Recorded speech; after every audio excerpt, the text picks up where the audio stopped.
Hey train fans, welcome to Rockwall Canyon. Well, it's been an interesting January here in southern New Hampshire. The snow levels have been fairly low, but we've had some really cold weather. Uh, but it didn't keep me away from running trains. As you can see, this day I had my little Davenport switcher out, hauling around a Baroxo hopper car.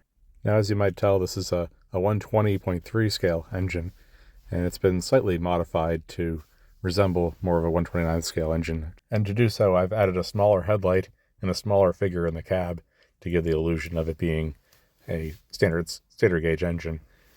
Probably could have raised the floor up and maybe modified the cab a little bit more, but for now it serves its purpose.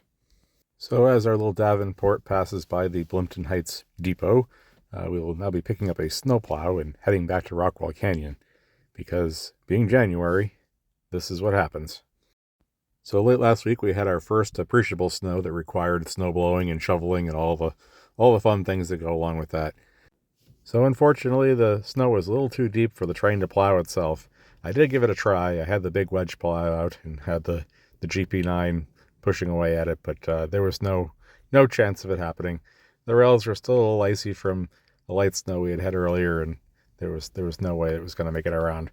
So I brought out the broom and I cleared off the track a little bit and allowed the GP9 to finish the work, clearing the flangeways with its wheels and pilot plow, which it did very nicely.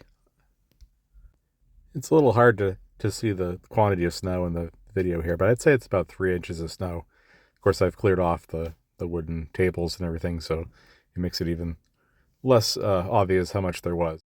So as our local freight makes its way across the Blimpton Viaduct, I was trying to chase the sun a little bit, but it's hard on these short January days.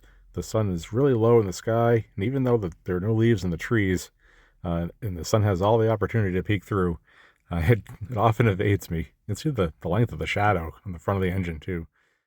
Well, I must say I'm very much looking forward to the warmer weather, even just a little bit warmer. It seems this past month the ice on the rails just hasn't seemed to have gone away. Last year we were so spoiled with the warmer weather.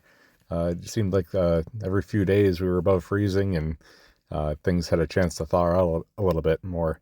But this time there's just this light little bit of ice that forms on the railhead and kind of makes for a bumpy ride for the trains and really cuts back on the traction from the engine. I think this little 3-car train is maybe the longest train we've run this year. Well, and with that being said, I suppose there's also been winters that I've been completely shut out from running for entire months of the year due to heavy snowfall and really thick ice from ice storms or snowstorms that have had rain come on the end of them. It can get really messy out there sometimes. The hard part is to know when you have to just step away from it and let nature do its thing for a while, so you don't destroy your cross ties and bend rails and try to force things along when nature really should take care of it for you. All right, folks, that's all for now. Hope you enjoyed today's episode. Please remember to like my video and subscribe to the channel, and I'll see you around next time.